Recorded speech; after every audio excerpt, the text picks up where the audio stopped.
ইন্নাল্লাযীনা ক্বালু রাব্বুনাল্লাহ, যারা বলবে একমাত্র আমাদের রব হলো আল্লাহ, সুম্মা ইসতাকামু, আল্লাহ জানেন এই কথাটা যে আল্লাহকে রব বললে বিষয়টা এত সহজেই শেষ হয়ে যাবে না। তুমি যখনই আল্লাহকে রব মানবা, তুমি যখনই বলবা বিধান দেওয়ার মালিক একমাত্র আল্লাহ, তখন এখান থেকে শুরু হবে অনেক লড়াই, শুরু হবে অনেক সংঘাত। এখানে যারা আল্লাহর বিধানকে মাননেওয়ালা দুনিয়াতে যেরকম আছে, আবার এই দুনিয়াতে শয়তানের বিধান বাস্তবায়ন করার মতো অসংখ্য মানুষ আছে। যারা আল্লাহর বান্দা তারা চাইবে আল্লাহর জমিনে আল্লাহর বিধান বাস্তবায়ন করতে, যারা শয়তানের দালাল, যারা শয়তানের দোসর, তারাও চাইবে আল্লাহর জমিনে তারা শয়তানের বিধান বাস্তবায়ন করতে। তুমি চাইবা আল্লাহর বিধান বাস্তবায়ন করতে, শয়তানের দোসররা চাইবে শয়তানের বিধান বাস্তবায়ন করতে। বিষয়টা কি গন্ডগোল ছাড়াই সমাধান হয়ে যাবে? কি বলেন? একটা জমি আপনিও দখল করতে চান, আরেকজন দখল করতে চায়, দুই দখলদারের মধ্যে কোনো গন্ডগোল ছাড়া এমনিই দুইজন দখল করে নিবে? না সংঘাত লাগবে? সংঘাত অনিবার্য। আহাসিবান নাসু আন ইউতরাকু আন ইয়াকুলু আমান্না ওয়া হুম লা ইফতানুন, মানুষকে মনে করলো যে তারা এক আল্লাহকে রব মেনে নিবে, এরপর তাদেরকে কোনো পরীক্ষা দিতে হবে না, সুরসুর করে তাদের জীবনটা পার হয়ে যাবে। মানুষ কি এই কথা মনে করে? ইমানদাররা কি এই কথা মনে করে? এই কথার চেয়ে বোকামির কথা পৃথিবীতে আর কোনো কথা হতে পারে না। তুমি যখনই আল্লাহকে রব বলবা, তখনই তোমার সামনে প্রশ্ন আসবে যে তোমাকে বাতিলের বিরুদ্ধে লড়াই করতে হবে। তুমি যখনই আল্লাহকে রব হিসেবে ঘোষণা করবা, তখনই তোমার প্রতিপক্ষ দাঁড়াবে। তুমি যখনই আল্লাহকে রব হিসেবে ঘোষণা করবা, তখনই তোমাকে শয়তানের দোসরদের মোকাবেলা করতে হবে। কোরআন পরিষ্কার, আল্লাযীনা আমানু ইউকাতিলুনা ফী সাবিলিল্লাহ ওয়াল্লাযীনা কাফারু ইউকাতিলুনা ফী সাবিলিত তাগুত। যারা বলে যে আমরা ইমানদার, তারা লড়াই করে আল্লাহর পথে, আর যারা কাফের তারা লড়াই করে শয়তানের পথে। সুতরাং এই পৃথিবীর দল হলো দুটো, একটা দল হলো হিজবুল্লাহ, আল্লাহর অনুসারীদের দল, আল্লাহর উপর আস্থাশীল ইমানদারদের দল, আর একটা দল হলো শয়তানের দল, হিজবুশ শাইতান, আর একটা হলো শয়তানের দোসরদের দল। মধ্যখানে কেউ নাই, মধ্যখানে কেউ নাই। তবে কিছু মানুষ আছে উপর দিয়ে আল্লাহর দল, ভিতর দিয়ে শয়তানের দল। এদেরকে কি বলে? এদেরকে বলা হয় মুনাফিক। এরা আসলে আল্লাহর দলের না আসলে শয়তানের দলের? শয়তানের দলের। আল্লাহ আমাদের সকলকে আল্লাহর দলভুক্ত হওয়ার তৌফিক দান করেন। তো এই জন্য আপনি আমি যখনই আল্লাহকে রব বলে ঘোষণা করব, আল্লাহকে রব বলে বিশ্বাস করব, আল্লাহকে রব বলে মেনে নিব, তখনই আমাদেরকে সংঘাতের মুখোমুখি হওয়া লাগতে পারে, আমাদেরকে সংঘাত এবং পরীক্ষার মুখোমুখি হওয়া লাগতে পারে, আমাদেরকে বাধার সম্মুখীন হওয়া লাগতে পারে, প্রতিকূলতার সম্মুখীন হওয়া লাগতে পারে, ঝড় ঝাপটা আমাদের জীবনে আসতে পারে। এটা জেনে শুনে আল্লাহ বলতেছেন সুম্মা ইসতাকামু, অতঃপর তারা দৃঢ় এবং অটল থাকবে। ওই যে বৈশিষ্ট্য বলেছিলাম, মৃত্যুর আগে ফেরেশতাদের রিসিপশন চান। কে কে চান? আল্লাহ কবুল করেন সবাইকে। মৃত্যুর আগে ফেরেশতারা এসে আপনাকে রিসিপশন জানাক, ফেরেশতারা এসে আপনাকে ইস্তেকবাল জানাক, ফেরেশতারা এসে আপনাকে জান্নাতের সুসংবাদ দিয়ে আপনাকে জান্নাতের মেহমান বানায় নিয়ে যাক। এটা যদি আমি আর আপনি চাই, দুটো বৈশিষ্ট্য হাসিল করতে হবে। প্রথম বৈশিষ্ট্য হলো রব হিসেবে ঘোষণা করতে হবে কাকে? আর আল্লাহকে যখন আপনি রব হিসেবে ঘোষণা করবেন, জেনে বুঝে করবেন, সত্যিকার অর্থে করবেন, তখন আপনার জীবনে বিপদ আসবেই, আপনার জীবনে ঝড় ঝাপটা আসবেই, আপনার জীবনে প্রতিকূলতা আসবেই, আপনার জীবনে নানা ধরনের বাধা বিপত্তি আসবেই। এজন্য আল্লাহ দ্বিতীয় বৈশিষ্ট্যের কথা বলতেছেন সুম্মা ইসতাকামু। আল্লাহকে রব বলেই দায়িত্ব ক্ষান্ত করবে না, বরং জীবনের শেষ মুহূর্ত পর্যন্ত এই কথা বলেছি তো বলেছি, এর উপরেই দৃঢ় এবং অটল থাকবো। কোরআনে পাকের শব্দ হলো ইস্তেকামাত। কি শব্দ সবাই বলেন? ইস্তেকামাত। কি শব্দ? ইস্তেকামাত শব্দ। দুই চারটা কোরআনের শব্দ মুখস্থ করেন। শব্দ তো দুনিয়াতে আমরা বাঙালি হয়ে ইংলিশ শব্দ কম ব্যবহার করি না, কিন্তু কোরআনের পরিভাষা বলতে গেলে, কোরআনের দু চারটা শব্দ বলতে গেলে আজ আমাদের জাতীয় শিক্ষা ব্যবস্থার এই করুণ দশা হয়েছে। একজন মানুষ সর্বোচ্চ শিক্ষা অর্জন করার পরেও কোরআনের দুই চারটা শব্দ সঠিকভাবে উচ্চারণ করা শিখতে পারে না। এই অভিশপ্ত শিক্ষা ব্যবস্থা থেকে জাতিকে মুক্ত করতে হবে। প্রত্যেকটি ব্যবস্থা, যেই সকল ব্যবস্থার দ্বারা আমার আগামী প্রজন্মকে কুফরি প্রজন্ম হিসেবে গড়ে তোলা হচ্ছে, আমাদের আগামী প্রজন্মকে ইসলাম বিদ্বেষী ধারায় পরিচালিত করা হচ্ছে, যেই ব্যবস্থার মাধ্যমে আমার দেশকে, আমার সমাজকে, আমার মাটিকে আল্লাহ বিরোধী ধারায়, শয়তানের ধারায় পরিচালিত করা হচ্ছে, প্রত্যেকটাকে একটা একটা করে শেকড় সহ সমাজ থেকে উপরে ফেলতে হবে।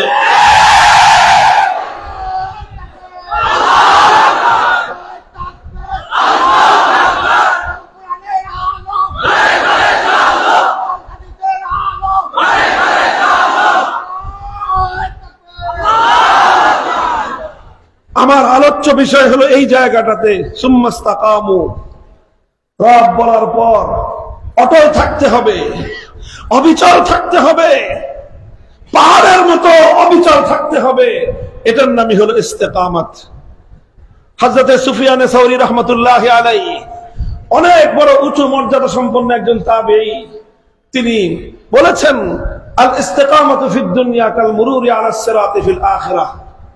পৃথিবীতে দ্বীনের উপর, ইসলামের উপর, আল্লাহর রব রুবুবিয়তের ঘোষণার উপর অটল থাকা, ইস্তিকামতের সাথে থাকা, এটা যারা করতে পারবে কাল মুরুরি আলাস সিরাতি ফিল আখিরাহ, তারাই কেবলমাত্র আখিরাতে পুলসিরাত পার হতে পারবে। দুনিয়াতে ইস্তিকামত আর আখিরাতে পুলসিরাত পার হওয়া, এই দুটো একটা আরেকটার সমান, একটার সঙ্গে আরেকটার গভীর সম্পর্ক। যারা চায় আখিরাতে পুলসিরাত পার হতে, তারা যেন দুনিয়াতে ইস্তিকামতের সাথে দ্বীনের উপর থাকে।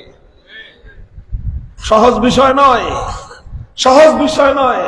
পুলসিরাত পার না হয়ে ফাঁকিবাজি করে কোনোভাবে জান্নাতে চলে যাবেন, এরকম কোন চিন্তা ভাবনা কারো আছে? সম্ভব না। কারণ আখিরাতের চিত্রটা হবে এরকম, একদিকে হাসরের মাঠ, উল্টা দিকে খোদার জান্নাত বেহেশত, মধ্যখানে জাহান্নাম। বুঝেন নাই? পদ্মার এই পার আর পদ্মার ওই পার, অবস্থা এরকম। আপনার এই পার থেকে ওই পারে যেতে হলে যেখান দিয়েই যান, হয় পদ্মা না হয় যমুনা, আপনাকে পার হতেই হবে। বাংলাদেশের টোটাল ওই মাথা থেকে এই মাথা পর্যন্ত বাংলাদেশটা দুই ভাগে বিভক্ত নদীর মাধ্যমে। আপনি যদি এই পার থেকে ওই পারে যেতে চান, যত ঘুরেই যান, সেই একেবারে কুষ্টিয়া, পাবনা, সিরাজগঞ্জ, বগুড়া হয়ে যান, আপনাকে যমুনা সেতু পার হতে হবে। এখান দিয়ে যান, পদ্মা নদী পার হতে হবে। নদী পার হওয়া ছাড়া এই বঙ্গের মানুষ ঢাকার শহরে যাওয়ার কোনো রাস্তা নেই। ঠিক এরকম আখিরাতে একদিকে থাকবে হাসরের মাঠ, ঠিক উল্টো দিকে থাকবে জান্নাত বা বেহেশত, মাঝখানে হলো জাহান্নাম। হাসরের মাঠে প্রত্যেকটা মানুষকে উপস্থিত থাকতে হবে। এই হাসরের মাঠ থেকে প্রত্যেকটা মানুষের গন্তব্য হলো আল্লাহর জান্নাত বেহেশত। যাইতে হলে জাহান্নাম পার হইতে হবে। জাহান্নাম পার হবেন কিভাবে? রাস্তা কয়টা? ওয়া ইম মিনকুম ইল্লা ওয়ারিদুহা কানা আলা রাব্বিকা হাতমান মাকদিয়া।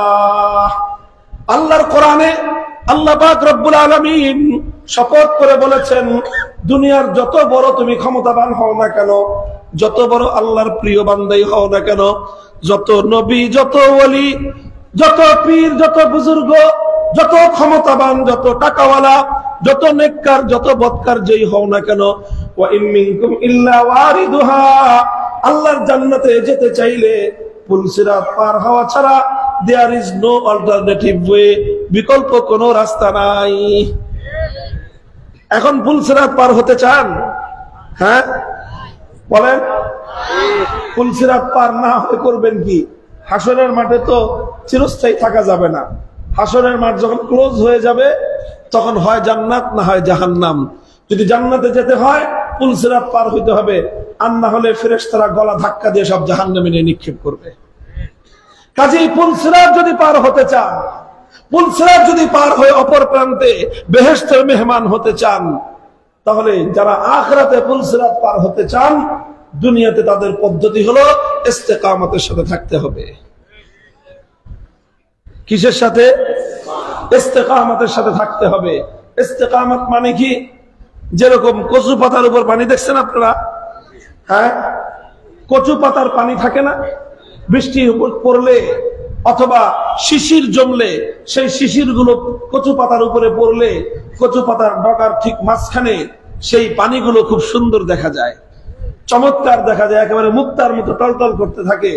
দেখতে পৃথিবীতে এমন নয়নাভিরাম সুন্দর খুব দৃশ্য খুব কমই হয়। কচু পাতার পানি দেখতে খুব সুন্দর, কিন্তু এই পানির স্থায়িত্ব খুব বেশি। বলেন, কচু পাতার উপর যে পানির ফোঁটা, এর দীর্ঘস্থায়িত্ব খুব বেশি।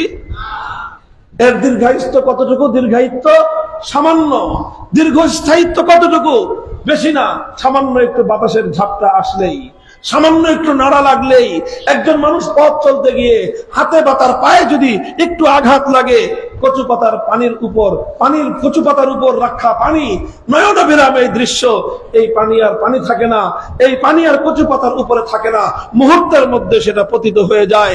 ঠিক এরকম অনেক মানুষের ঈমান আছে, দেখতে ঈমানদার মনে হয়, নয়নাভিরাম দৃশ্য দেখা যায়, জুব্বা আছে, পাঞ্জাবি আছে, টুপিও আছে, সুন্দর সুন্দর ইসলামী নাম আছে, বাবার নাম মুসলিম উদ্দিন, ছেলের নাম আব্দুল মুমিন, মায়ের নাম মুমিনা খাতুন, সব দিকে মুমিন আর ইসলাম জড়ায় জড়ায় আছে, কিন্তু তার ঈমান হলো কচু পাতার পানির মতো।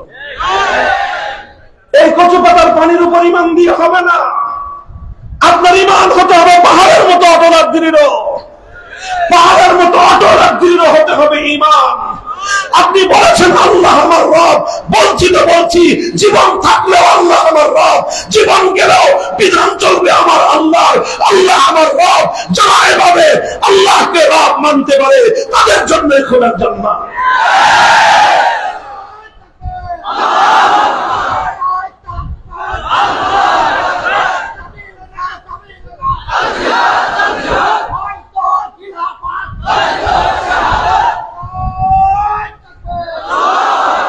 এই জন্য ইস্তেকামত অনেক বড় জিনিস। শাইখুল ইসলাম ইবনে তাইমিয়া রাহমাতুল্লাহ আলাইহি বলেছেন, আল ইস্তেকামাতু আফজালুল কারামা। আপনারা তো পীর বাড়ির আশপাশের লোকজনই বেশি, এই জন্য তো পীর বুজুর্গ চিনেন, আর কারামাত কত রকম কারামতি আছে। আলহামদুলিল্লাহ, আমাদের পূর্বপুরুষদের গল্প শুনতে শুনতে আমরা বড় হয়েছি। আল্লাহ পাক তাদের অনেককে অনেক বড় উঁচা মাকাম দান করেছিলেন, বুজুর্গির দিক থেকে অনেক উচ্চ স্তরের তারা ছিলেন। অনেকেই আমরা যাদেরকে দেখেছি তাদের মধ্যেও অনেকে ছিলেন এই সমস্ত তাদের কারামাতের দ্বারা এবং কারামাতের কিংবদন্তি গল্পের দ্বারা এলাকার মানুষের কান ভরপুর রয়েছে। অনেক কারামাত আছে, অনেক কারামাত। তবে এই পৃথিবীতে সর্বশ্রেষ্ঠ কারামত হলো, শাইখুল ইসলাম ইবনে তাইমিয়া রাহমাতুল্লাহ আলাইহি বলেন, আফজালুল কারামাতি আল ইস্তিকামাহ। এই দুনিয়াতে সবচেয়ে বড় কারামত হলো ইস্তিকামতের সাথে থাকতে পারা। হযরত জুনায়েদ বাগদাদী রাহমাতুল্লাহ আলাইহি, ওনার সম্পর্কে একটা ঘটনা শোনা যায় যে এক লোক শুনছে যে বাগদাদী, জুনায়েদ বাগদাদী অনেক বড় আল্লাহওয়ালা বুজুর্গ। তো তার মনে করছে যে এত বড় বুজুর্গ, কত না জানি কারামতি থাকবে তার। তো সে আসছে এই কেরামতি দেখার জন্য। এসে অনেক দিন থাকছে, প্রায় 1 মাস বা 1 চিল্লা থেকেছে জুনায়েদ বাগদাদীর কাছে। তারপরে সে হতাশ, আশাহত। সে যাওয়ার সময় বলতে যে হুজুর, অনেক বড় আশা নিয়ে আসছিলাম আপনার কাছে, সারা দেশে আপনার সুনাম সুখ্যাতি যে আপনি নাকি অনেক বড় বুজুর্গ মানুষ, কিন্তু আমি এসে আপনার তো কোনো বুজুর্গি দেখলাম না। এতদিন থাকলাম, আমি এখন হতাশ হয়ে নিরাশ হয়ে ফিরে যাচ্ছি। জুনায়েদ বাগদাদী রাহমাতুল্লাহ আলাইহি জিজ্ঞাসা করলেন, তুমি আমার কোনো কেরামতি দেখো নাই না? না, কোনো কেরামতি দেখলাম না। আপনারা কোনোদিন আকাশের উপর দৌড়ে যেতেও দেখি নাই, কোনোদিন পানির নিচ দিয়ে আপনাকে নদী পার হয়ে ওই পারে যেতেও দেখি নাই, কোনোদিন আপনাকে আগুনের উপর দিয়ে হাইটা যেতেও দেখি নাই, কোনোদিন এমন দেখি নাই যে আপনি 10 দিন ধরে না খেয়ে আছেন। এরকম কোন অলৌকিক ঘটনাই তো দেখলাম না, তো কি বুজুর্গ হলেন আপনি? হযরত জুনায়েদ বাগদাদী রাহমাতুল্লাহ আলাইহি তাকে জিজ্ঞাসা করে, আচ্ছা ভাই, তুমি যে এতটা দিন, 40টা দিন আমার এখানে থাকছো, কোনদিন আমাকে কোন একটা কাজ আল্লাহর নবীর সুন্নতের খেলাফ করতে দেখছো? আমার উঠা বসা, আমার চাল চলন, আমার খাওয়া দাওয়া, আমার ঘুম, আমার বিশ্রাম, আমার কথাবার্তা, আমার ইবাদত বন্দেগী, কোনো কিছুর মধ্যে আমাকে আমার নবীর সুন্নতের খেলাফ কিছু করতে দেখেছো? না হুজুর, তা তো দেখি নাই। তাহলে একটা মানুষ 40টা দিন পর্যন্ত তুমি তাকে ফলো করলা, তার কোন একটা কাজ আল্লাহ নবীর সুন্নতের খেলাফ না, এই পৃথিবীতে এর চেয়ে বড় বুজুর্গি, এর চেয়ে বড় কেরামত আর হইতেই পারে না। এই জন্য ইস্তেকামতের বিষয়টা বুঝতে হবে বন্ধুগণ। ইস্তেকামতের সাথে থাকতে হবে। ইস্তেকামতের সাথে থাকতে হলে আল্লাহ পাক রব্বুল আলামিনের কাছ থেকে তৌফিক কামনা করতে হবে এবং নিজেকে আল্লাহর দ্বীনের উপর অটল এবং অবিচল রাখার জন্য চেষ্টা করতে হবে। রাখবেন তো ইনশাআল্লাহ? শেষ কথা, দুটো কথা বলি, মনোযোগ দিয়ে শুনেন। ইস্তেকামতের সাথে যদি আপনি থাকতে চান, আমি থাকতে চাই, তাহলে ইস্তেকামতের পথে দুই রকম বাধা আসবে। কয় রকম বাধা? জোরে বলেন, কয় রকম বাধা? ইস্তেকামতের পথে দুই রকম বাধা আসবে। এই দুটো বাধাকে অতিক্রম করতে পারলেই আমি আর আপনি ইস্তেকামতের এই গুণ হাসিল করতে পারবো এবং ইনশাআল্লাহ মহা সম্মানিত হয়ে আল্লাহর জান্নাতের মেহমান হতে পারবো। প্রথম বাধা ইস্তেকামতের পথে, প্রথম বাধা হলো আপনি যখনই আল্লাহর দ্বীনের উপর ইস্তেকামতের সাথে থাকতে যাবেন, আপনি যখনই আল্লাহর দ্বীনের উপর অটল এবং অবিচল দৃঢ়পদ থাকতে চাইবেন, তখনই আপনাকে শয়তানের দল বিভিন্ন ধরনের লোভ লালসা দিয়ে আপনাকে সরল এবং সঠিক পথ থেকে বিচ্যুত করার চেষ্টা করবে। কিসের মাধ্যমে? লক্ষ্য করে বলেন, কিসের মাধ্যমে? লোভ লালসার মাধ্যমে। কিসের মাধ্যমে?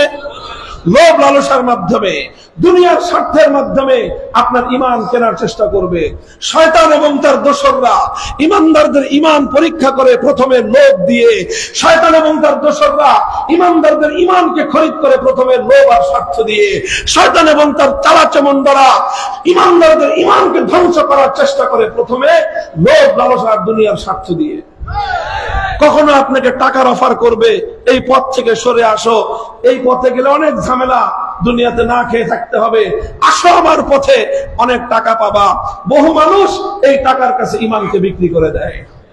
বহু মানুষ দুনিয়ার স্বার্থের কাছে বিক্রি হয়ে যায়, বলে যে এই পথে চলে কি লাভ হবে, কোনদিন তো ক্ষমতা পাবা না, কোনদিন একটা এমপি মন্ত্রী হতে পারবা না, এমনকি চেয়ারম্যান মেম্বারও হতে পারবা না, ওই পথ ছাড়ো, আমাদের পথে আসো, এ পথে আসলে পথ পাবা, এ পথে আসলে সম্মান পাবা, এ পথে আসলে ক্ষমতা পাবা, এ পথে আসলে মর্যাদা পাবা। বহু মানুষ এমন রয়েছে সম্মান আর পদমর্যাদার কাছে, ক্ষমতা আর মর্যাদার হালুয়া রুটির কাছে নিজেদের ঈমান বিক্রি করে দেয়। এই লোভ লালসার মাধ্যমে শয়তান মানুষের ইস্তেকামতকে খরিদ করে নেয়। লোভ লালসা আর দুনিয়ার স্বার্থ দিয়ে শয়তান মানুষের কাছ থেকে তার ইস্তেকামতের বৈশিষ্ট্যকে বিচ্ছিন্ন করে দেয় এবং মানুষের ঈমানকে হরণ করে নেয়। এই জন্য লোভ লালসা হলো ইস্তেকামতের পথে প্রথম বাধা। কি বললাম? ইস্তেকামতের পথে প্রথম বাধা কি? লোভ লালসা। এই জন্য ঈমানের প্রশ্ন যখন আসবে, দুনিয়ার কোন লোভ লালসার দিকে তাকানো যাবে না। সমস্ত লোভ লালসাকে লাঠি মারতে হবে, আঘাত করতে হবে, আর সব কিছুকে উপেক্ষা করে দুনিয়ার স্বার্থকে জলাঞ্জলি দিয়ে আল্লাহর কাছ থেকে বিনিময় প্রত্যাশার আশা নিয়ে, বিনিময় প্রাপ্তির আশা নিয়ে ইস্তেকামতের সাথে হকের উপর অটল এবং অবিচল থাকতে হবে। যদি আপনি লোভ লালসার এই বাধা অতিক্রম করতে পারেন, যদি আমরা পারি, আল্লাহ তৌফিক দান করুন আমাদের সকলকে, তখন ইস্তেকামতের পথে দ্বিতীয় যেই বাধা আসে, ইস্তেকামতের পথের সেই দ্বিতীয় বাধার নাম হলো ভয়ভীতি। দ্বিতীয় বাধার নাম কি? এই ভয়ভীতি আসবে। ভয়ভীতি আসবে। কখনো আপনাকে গ্রেফতার করার ভয় দেখানো হবে, কখনো আপনাকে জেল জুলুমের হুলিয়া দেওয়া হবে, কখনো আপনাকে ক্রস ফায়ার দেওয়ার হুমকি দেওয়া হবে, কখনো আপনাকে হত্যা করার হুমকি দেওয়া হবে, কখনো আপনাকে উচ্ছেদ করার হুমকি দেওয়া হবে, কখনো আপনার জীবনকে তছনছ করার হুমকি দেওয়া হবে, কখনো আপনার পরিবারকে, আপনার আপনজনদেরকে হত্যা করার হুমকি প্রদান করা হবে। ঈমানদার সমস্ত হুমকি ধমকি ভয় ভীতিকে উপেক্ষা করে আল্লাহর দ্বীনের উপর, আল্লাহর রুবুবিয়্যতের ঘোষণার উপর অটল এবং অবিচল থাকতে হবে। ইতিহাস এটাই বলে, ইতিহাস কথাই বলে, স্লোগান কম দিবে। রাত অনেক হয়েছে, লম্বা আলোচনা করব না, কথাটুকু শেষ করি। আমার প্রজন্মের সন্তানদেরকে, আমার মামাদেরকে, আমার ভাইদেরকে আমার ভাগিনা ভাতিজারা সব এই এলাকায় বসবাস করে, তাদেরকে আমার সন্তানদেরকে কওমি মাদ্রাসার প্রতিটি ছেলে আমার সন্তান। আমি এখন আরো বড় করেছি, স্কুল কলেজ ইউনিভার্সিটির শিক্ষার্থীরা তারা আমাদের সন্তান, আমার সন্তান। আমি আমার সন্তানদেরকে লক্ষ্য করে বলতে চাই যে এভাবে ইস্তেকামতের সাথে থাকতে হবে। লোভ লালসা আসবে, লোভ লালসার ঊর্ধ্বে ওঠার জন্য হিম্মত করতে হবে। ভয় ভীতি আসবে, ভয় ভীতির সামনে মাথা নত না করে মাথা উঁচু রাখবার সাহস করতে হবে। তোমরা আর আমরা যদি সাহস করতে পারি, আমি আর তুমি যদি সাহস করতে পারি, হিম্মত রাখো, হিম্মত রাখো, আল্লাহর ওয়াদার উপর আস্থা রাখো, আল্লাহ পাক আমার আর তোমার কাছ থেকে সাহাবীদের মতো এত কঠিন পরীক্ষা নেবেন না। আমার আর তোমার কাছ থেকে আল্লাহ পাক রব্বুল আলামিন আমাদের পূর্বসূরীদের মতো এত কঠিন পরীক্ষা নেবেন না। আল্লাহ আমাদের জন্য পরীক্ষা সহজ করবেন। আমরা যেরকম দুর্বল, আল্লাহ আমাদের পরীক্ষাকেও সহজ করবেন। কিন্তু সামান্য একটু সময় আমাকে আর তোমাকে দৃঢ় অটল থাকতে হবে। আমরা তোমরা যদি সামান্য কিছু সময় লোভ লালসা ভয় ভীতিকে উপেক্ষা করে অটল আর দৃঢ় থাকতে পারি, আল্লাহর সাহায্য নেমে আসলে সমস্ত কুফরি আর বাতিল শক্তি মাথা নত করতে বাধ্য হবে, মাথা নোয়াতে বাধ্য হবে ইনশাআল্লাহ।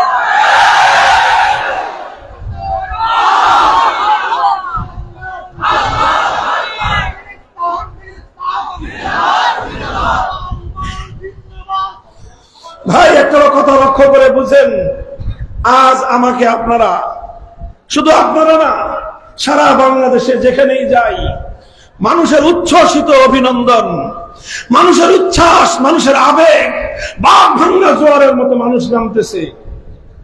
এটাকে দেখে আমি খুব উচ্ছ্বসিত না, আমি যে খুব আহ্লাদিত তা না, কারণ আমি এটা জানি।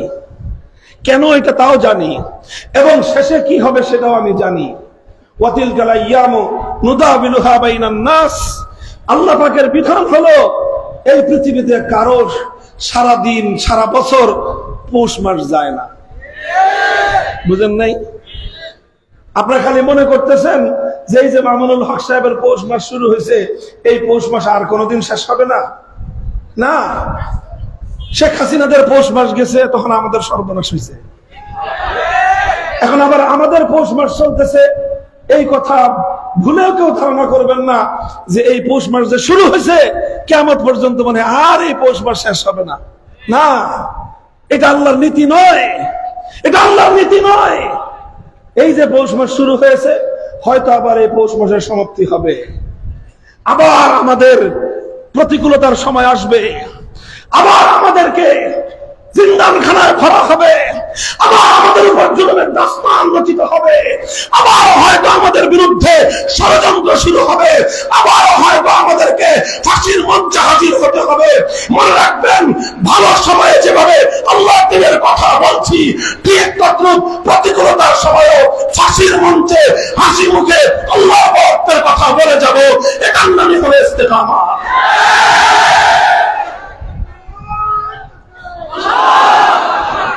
ভাই দেখেন, এইভাবে নিজেদেরকে পরীক্ষা করবেন, নিজেকে পরীক্ষা করেন যে আপনি দ্বীনের ব্যাপারে, ঈমানের ব্যাপারে, ইসলামের ব্যাপারে আপনার অবস্থানটা কোথায়। আপনি কি শুধুমাত্র সুদিনের কোকিল পাখি, না আপনি দুর্দিনেরও আপনি ইসলামের কান্ডারি? আপনি কি শুধুমাত্র ইসলামের ভালো দিনে, আলেমদের ভালো দিনেই শুধুমাত্র আলেমদের কাছে থাকেন, উলামায়ে কেরামের সুদিনেই শুধুমাত্র আলেমদের পক্ষে থাকেন, না উলামায়ে কেরামের দুর্দিনেও আপনি উলামায়ে কেরামের পক্ষে ভূমিকা রাখেন? আপনি নিজে আপনাকে বিচার করুন। যদি আপনি নিজেকে পান যে হ্যাঁ আমি দুর্দিনেও আলেমদের পক্ষে ছিলাম, সুদিনেও আলেমদের পক্ষে আছি, আল্লাহ না করুন আবার যদি দুর্দিন আসে আমি এই আলেমদের পক্ষেই থাকবো, তারপরে আপনি সচ্চা ঈমানদার। আর আপনাকে যদি শুধু সুদিনে পাওয়া যায়, দুর্দিনে যদি আপনি না পাওয়া যায়, আপনি খাতা কলম নিয়ে লিখে রাখতে পারেন আপনি ঈমানদার নামক একজন ভণ্ড মুনাফিক। ভাই কথা বলতেছি আপনাদের সন্তান হিসেবে, কারো ভাই হিসেবে, কারো ভাগিনা হিসেবে, কারো নাতি হিসেবে, কারো চাচা মামা হিসেবে, আপনজনদের মধ্যে আত্মসমালোচনা করতেছি। মনে রাখেন, নিজেরটা নিজে পরীক্ষা করেন, নিজেকে নিজে পরীক্ষা করেন যে আপনার ভূমিকা কেমন ছিল। হ্যাঁ, সবাই সবাই যে একেবারে শক্ত ভূমিকা রাখতে পারবে তা নয়। আমি সে কথাও বলতেছি, আলহামদুলিল্লাহ আমাদের পূর্বসূরীদের যুগ থেকে ইতিহাস রয়েছে, পূর্বসূরীদের যুগ থেকে ইতিহাস রয়েছে। ইমামে আজম আবু হানিফা রহমতুল্লাহ আলাইহি, এই যে আজকে হানাফি মাযহাব নিয়ে ইমামে আজম আবু হানিফা, ইমাম দারুল হুজরা মালিক ইবনে আনাস, ইমাম আবু ইদ্রিস আশ-শাফিঈ, ইমাম আহমদ ইবনে হাম্বল রাহিমাহুমুল্লাহ, চার মাযহাবের সারা দুনিয়াব্যাপী উত্তরসূরি, চার মাযহাবের অনুসারী। আর এই চার মাযহাবকে অস্বীকার করার এক নতুন ফিতনা শুরু হয়েছে।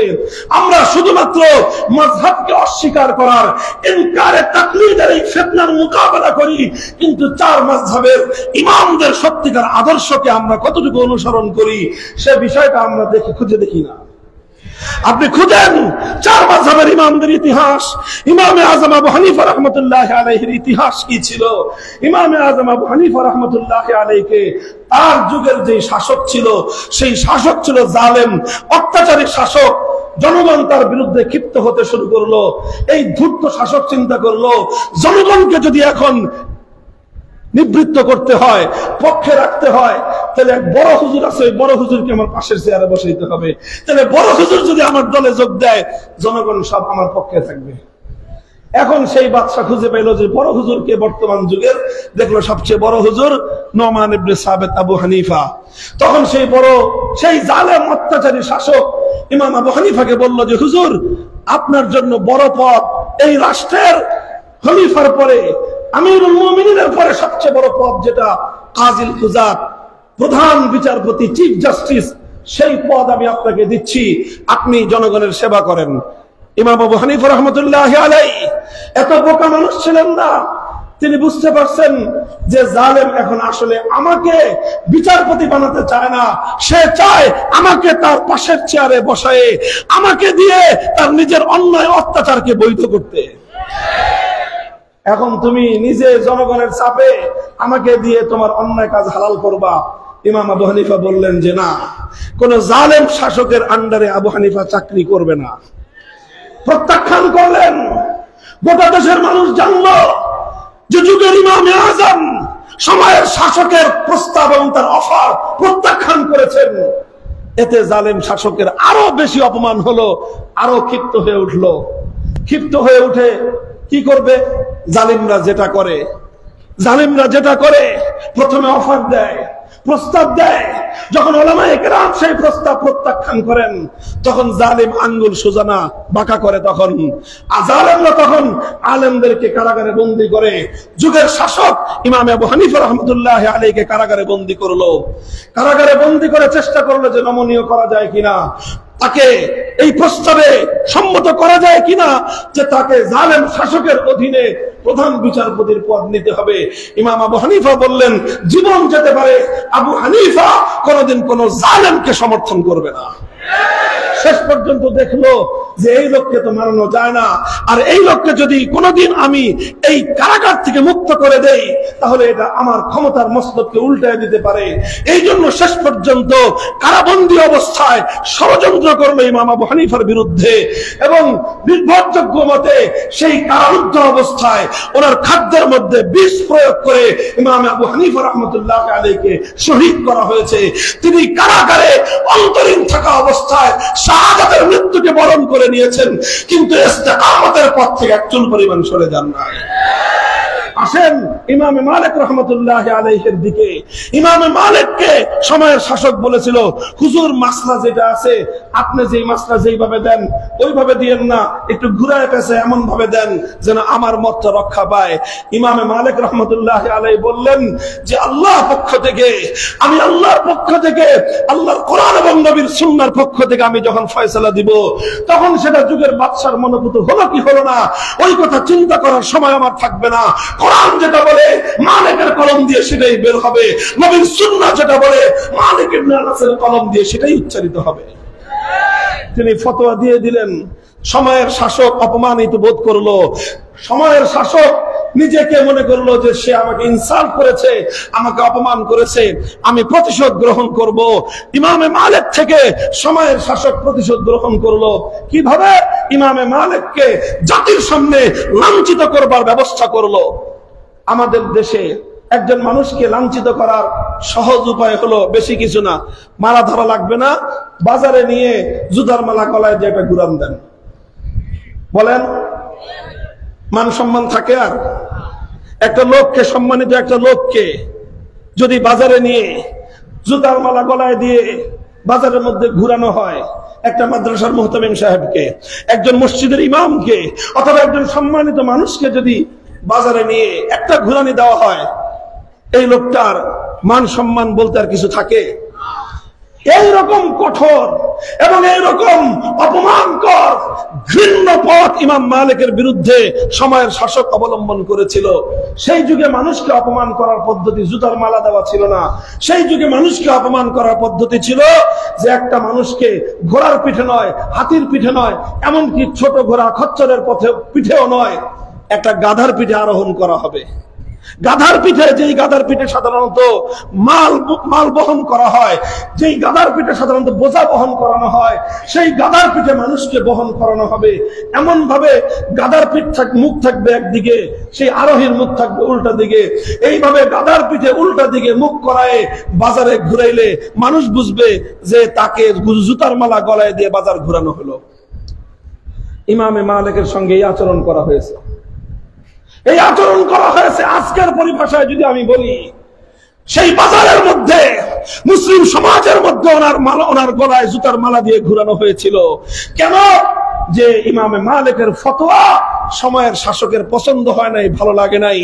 এই জন্য সে নিজেকে অপমানিত বোধ করে প্রতিশোধ গ্রহণ করার জন্য ইমাম মালিকের গলায় জুতার মালা দিয়ে ইমামে মালিককে অপমান করতে চেয়েছিল। কিয়ামত পর্যন্ত দুনিয়ার মানুষ এ কথা জানে, সময়ের লক্ষ কোটি অত্যাচারী শাসককে যদি এক পাল্লায় রাখা হয়, ইমামে মালিকের পায়ের ধুলা তো দূরের কথা, ইমাম মালিকের একবারের পেশাবের সমান মর্যাদা হবে না। কথা বলেন ঠিক না বেঠিক? বলতে পারেন কেউ যে হুজুর এগুলা 1300 বছর আগের গল্প বলতেছেন। না, সেই কথা বলতেছি না, শুধুমাত্র আপনাদেরকে বুঝাবার জন্য, সাহস বৃদ্ধি করার জন্য আমি আমার কথাই বলি। আমি তো 1400 বছর আগের লোকও না, আমি তো ওরকম কোন রথী মহারথীও না, আমি অত বড় আল্লামা, অত বড় বুজুর্গও না, কেউ না। হয়তো বুজুর্গদের সন্তানের রক্তের ধারা আমার মধ্যে আছে। শুধুমাত্র আমাকে অসম্মান করতে চেয়েছিল সবচেয়ে বড় জালেম যুগের ফেরাউন শেখ হাসিনা। আমাকে অসম্মান করতে চেয়েছিল, তার সঙ্গে আমার অন্য কোন সংঘাত ছিল না, অন্য কোন লড়াই ছিল না। একটাই লড়াই ছিল, সে চেয়েছিল আমি যেন কোরআন সুন্নাহর দৃষ্টিতে মূর্তিকে বৈধ বলি। আমরা বলেছিলাম জীবন যেতে পারে, মূর্তিকে বৈধতা দেওয়ার কোন সুযোগ আমাদের নাই।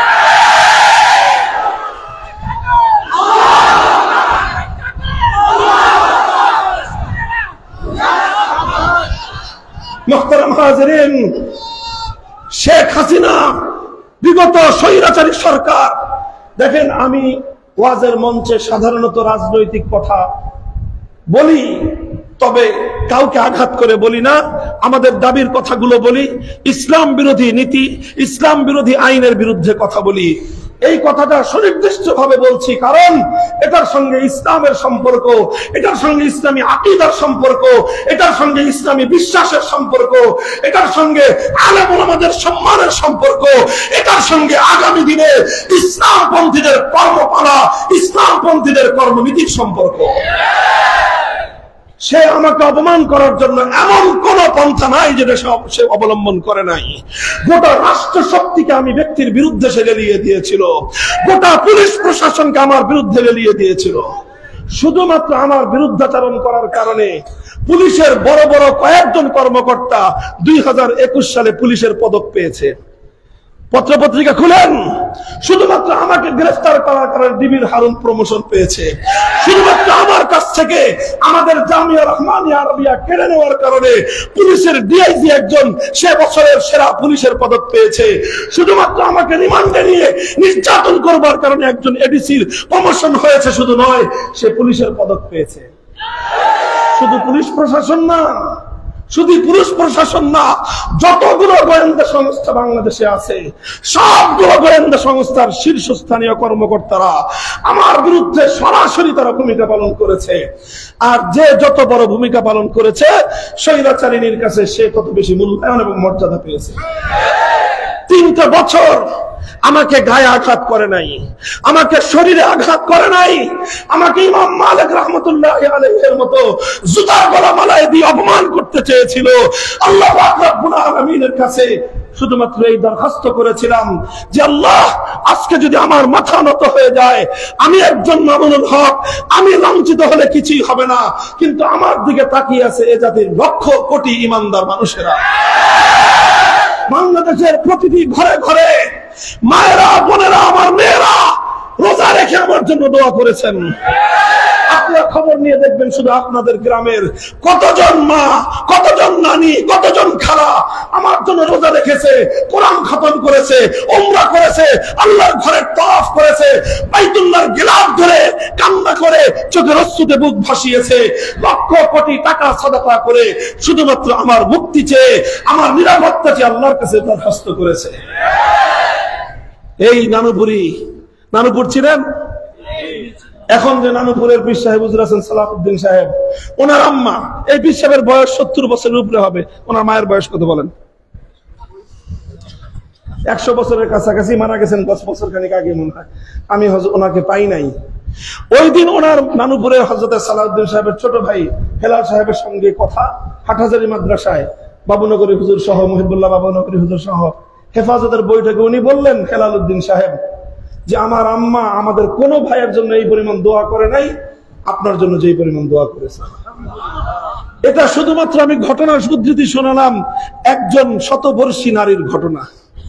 কেন তারা আমাকে ভালোবাসলো, কেন তারা আমার জন্য দোয়া করলো, আমি আল্লাহর কাছে শুধু একটা কথা বলে 3 বছর চোখের পানিতে বুক ভাসিয়েছি যে আল্লাহ, তুমি আমি না হয় একজন সাধারণ নগণ্য গুনাহগার মানুষ, কিন্তু তোমার এই সকল প্যারা বান্দা বান্দিরা, কত নিষ্পাপ মাসুম বাচ্চারা, বাংলাদেশে এমন কোন কওমি মাদ্রাসা হয়তো খুব কমই ছিল যে কওমি মাদ্রাসার মাসুম সন্তানরা চোখের পানি ছেড়ে আমার নিরাপত্তা চেয়ে দোয়া না করেছে। একটা সরকার চেয়েছিল, একটা রাষ্ট্র চেয়েছিল, আর ওই রাষ্ট্রের যারা বিদেশি প্রভু তারা চেয়েছিল অপমানিত করতে। ইন্নাল ইজ্জাতা লিল্লাহি জামিআ, قل اللهم مالك الملك تؤتي الملك من تشاء وتنزع الملك ممن تشاء وتعز من تشاء وتذل من تشاء بيدك الخير انك على كل شيء قدير। ইজ্জত দেওয়ার মালিক কে? অপমান করেন কে? তুমি তো এই রাষ্ট্রে এত ক্ষমতা অর্জন করেছিলা, প্রত্যেকটা পত্রিকা তোমার এবং তোমার 14 গোষ্ঠীর যেই মাসে জন্ম, ওই মাস শুরু হওয়ার পর থেকে গুণকীর্তন করা শুরু করতো। এভাবে কৃত্রিম উপায়ে সম্মানের আসনে তুমি বসতে চেয়েছিলা, আর আজ তোমার পরিণাম এই হয়েছে। বিগত 1000 বছরে বাংলাদেশের কোন ক্ষমতাবান মানুষের পরিণাম এত ভয়াবহ হয় না। 100 বছরের কোন শাসক বাংলাদেশ থেকে এরকম অপমানিত, লাঞ্ছিত হয়ে বিতাড়িত হয় নাই। এই পাক ভারত উপমহাদেশের, ভারত বলেন, পাকিস্তান বলেন, কোন রাষ্ট্রের কোন শাসক এমন করুণ পরিণাম বরণ করতে হয় নাই। কেন করতে হয়েছিল তার আমি জানি না, আমার কাছে মনে হয় এই যে এই সকল মানুষের আল্লাহওয়ালা নিবৃতচারী বুজুর্গদের, আল্লাহওয়ালা নিষ্পাপ মাসুম সন্তানদের চোখের অশ্রু তার জন্য অভিশাপ বয়ে এনেছে। আমি আপনাদেরকে বলতে চাই, আমাদেরকে মূর্তি ইস্যুতে নীরব হয়ে যাওয়ার জন্য অনেকভাবে বলা হয়েছিল, শাসানো হয়েছিল। এমন কোন হুমকি নাই, ধমকি নাই, আকারে ইঙ্গিতে আমাদেরকে দেওয়া না হয়েছিল। তখন দেখেছি অনেক মানুষ আকারে ইঙ্গিতে ঘুরায় ফিরায় বলতে চায় যে ভাস্কর্যের নামে মূর্তি বানানো এটা তেমন কোনো অন্যায় না, এই কথা অনেকেই বলতে চাইছে। ওই সমস্ত কি বলবো, আলেম তো বলতে হয়, ওনাদের জন্য করুণা হয়, আল্লাহর কাছে মাপ চাই, আল্লাহর কাছে ক্ষমা চাই। অনেক বড় বড় আলেমদের পা তখন পিছলে গেছে, পদস্খলিত হয়েছেন ওনারা, যারা আকারে ইঙ্গিতে 14টা কথা বলে ভাস্কর্যের শরীয়ত বিরোধী স্পষ্ট খোদার দ্রোহিতাকে হালকা করার চেষ্টা করেছিলেন। দেখেন, আমার অনুরোধ হলো এই, শামসুল হক ফরিদপুরি রহমতুল্লাহ আলাইহির একটা ঘটনা আমি আপনাদেরকে শোনাই। এই যে আপনাদের শামসুল হক ফরিদপুরি সদর শাহ হুজুর রহমতুল্লাহ আলাইহির ঘটনা।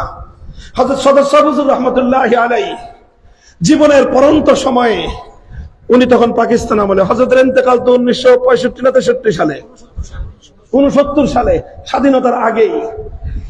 তারও আগের ঘটনা, যখন ক্ষমতার মসনদে ফিল্ড মার্শাল আইয়ুব খান একটা আইন করলো, ফ্যামিলি প্ল্যানিং ল, মুসলিম এই কি বলে এটাকে, পারিবারিক আইন। এই আইনটার মধ্যে সরাসরি কোরআনের বিরুদ্ধে সে আইনের ধারা সংযুক্ত করলো। ওই যুগে পাকিস্তান আমলে সারা পাকিস্তান জুড়ে কোরআন বিরোধী আইনের বিরুদ্ধে প্রতিবাদ হলো। আর এই প্রতিবাদের সিপাহ সালার ছিলেন শামসুল হক ফরিদপুরি রহমতুল্লাহ আলাইহি। আর ওই সিপাহ সালারের প্রধান সৈনিক ছিলেন আমার আব্বাজান আল্লামা আজিজুল হক রহমতুল্লাহ আলাইহি। আমি মহিউদ্দিন খান সাহেব রহমতুল্লাহ আলাইহির কাছে শুনেছি নিজে, যখন যেই রাতে ফ্যামিলি প্ল্যানিং ল পাস হলো, সদস্য হুজুর রহমতুল্লাহ আলাইহি বললেন আজিজুল হক সবাইকে খবর দাও।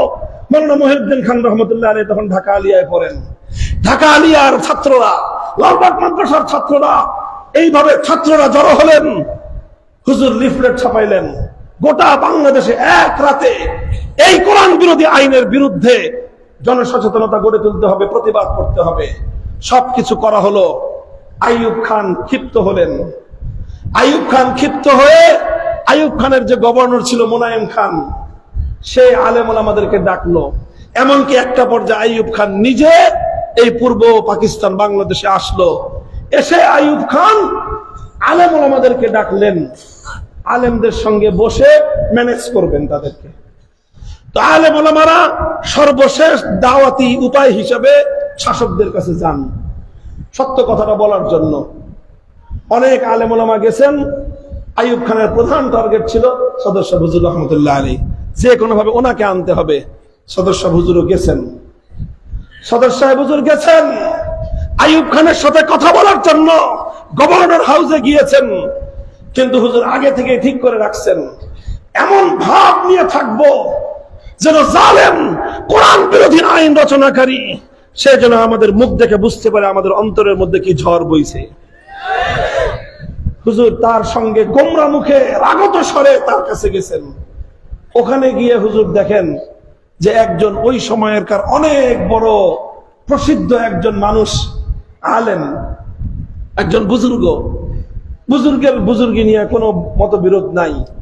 তিনি আইয়ুব খানের সঙ্গে হাসি তামাশা করতেছেন, হেসে হেসে কথা বলতেছেন, তার সঙ্গে হাসি ঠাট্টা করতেছেন। বলতেছে আইয়ুব খান থেকে, হ্যাঁ হযরত জি আপ তো বহুত মোটে হো গয়ে। আর হযরত জি বলতেছে, হ্যাঁ হ্যাঁ বহুত তো মোটে হো গয়ে হাম। এই ধরনের খোশ গল্প। শামসুল হক ফরিদপুরি রহমতুল্লাহ আলাইহি গেছেন এবং ওনার আশা ছিল যে সমস্ত আলেমরা এক বাক্যে এমন ভাবে আইয়ুব খানের সঙ্গে আচরণ করবে যেন আইয়ুব খানের পিলা চমকে যায়। কিন্তু এই দৃশ্যটা দেখে হুজুরের কলিজাটা খান খান হয়ে গেছে যে আমরা আসছি আইয়ুব খানকে ধমক দেওয়ার জন্য, তাকে আমাদের কঠোর মনোভাবের বার্তা দেওয়ার জন্য, আর এই মজলিসে আপনি একজন আলেম হয়ে এইভাবে তার সঙ্গে হাসাহাসি করতেছেন। এরপরের ঘটনা আমরা তো আমার জন্মের বহু আগের ঘটনা। এটা হযরত শাইখুল হাদিস আল্লামা আজিজুল হক রহমতুল্লাহ আলাইহির সরাসরি মুখ থেকে আমি আমার কানে বহুবার শুনেছি এই ঘটনার বর্ণনা। হুজুর এত রাগান্বিত হয়েছেন, হুজুর শপথ করেছেন যে ওই আলেমের সাথে আর কোনোদিন হুজুর কথাই বলবেন না। কোনোদিন কথা বলেন নাই হুজুর। উনি যেখানে যাইতেন হুজুর সেখানে যেতেন না। উনি যেই পথ দিয়ে হাঁটতেন হুজুর ওই পথ দিয়েও হাঁটতেন না। যে আপনি এত বড় একটা ক্ষতি করেন এত বড় একজন মানুষ হয়ে। শেষ পর্যন্ত হুজুর যখন রোগাক্রান্ত হয়ে, সদস্য হুজুর যখন মৃত্যু শয্যায় বিছানায় শুয়ে আছেন ওনার কোপেরডাঙ্গার বাসায়, মাদ্রাসার পাশেই হুজুরের বাড়ি, তখন উনি আসছেন হুজুরকে শেষ দেখা দেখবার জন্য। হুজুর ওই বিছানায় শুয়ে ওনার আগমনের সংবাদ শুনতে পারছেন। হুজুর সবাইকে বলে দিচ্ছেন, খবরদার উনি যেন আমার বাড়িতে আসতে না পারে, আমি তার সঙ্গে মরার সময় দেখা করতে চাই না। এরপরে উনি অন্যদের কাছে একটা আবেদন করছে, ঠিক আছে আমি গেলে হুজুর কষ্ট পাবে, আমি হুজুরের কাছে যাইতে চাই না। শুধু দূর থেকে একবার হুজুরকে দেখবো, জানলাটা খুলে দিবেন, আমি উঠানে দাঁড়ায় হুজুরকে একবার দেখে চলে যাব। হুজুরের কাছে গিয়ে হুজুরের লোকেরা বলছে যে হুজুর উনি এই আবেদন করছেন, অনেক বড় সম্মানিত একজন মানুষ। হুজুর বলছে খবরদার, তোমরা যদি আমার সন্তান হয়ে থাকো জানলা বন্ধ করে দাও। দেখা করেন নাই, উনি মনের মধ্যে এই বুঝটা নিয়ে গেছেন যে আল্লাহওয়ালা বুজুর্গরা কেমন হয়, ইস্তেকামত কাকে বলা হয়। মৃত্যুর মুখেও, মৃত্যু সজ্জায় শুয়েও আল্লাহর দ্বীনের ব্যাপারে ওয়াশাদ্দুহুম ফি আমরিল্লাহ, আশিদ্দা কতটা কঠোর হতে পারে ইসলামের ব্যাপারে, দ্বীনের ব্যাপারে সদর শাহ হুজুর রাহমাতুল্লাহ আলাইহি সেটা দেখায় দিয়েছেন। মুহতারাম হাজিরিন, এই কথা বলে আমরা একটা মজলিসে বলেছিলাম, আমরা জানি রাষ্ট্রের বিরুদ্ধে লড়াই করে মূর্তিকে আমরা হয়তো উৎখাত করতে পারবো না, কিন্তু খবরদার কোন আলেম যদি মূর্তির ব্যাপারে সরকারকে সামান্য একটু নমনীয়তা দেখায়, সেই আলেমের সঙ্গে আমাদের আচরণ ওই রকম হবে আমার দাদা পুরুষ শামসুল হক ফরিদপুরীর যে আচরণ ছিল। আমি আপনাদেরকে এই কথাটাই বলতে চাই। দেখেন, সবাই শামসুল হক ফরিদপুরী হতে পারবে তা নয়, এবং হওয়া সম্ভব নয়। সবাই শাইখুল হাদিস আল্লামা আজিজুল হক হবে, সেটাও সম্ভব নয়। সবাই ইমামে আজম আবু হানিফার মতো এতটা অটল এবং দৃঢ় থাকবে, সেটা নয়।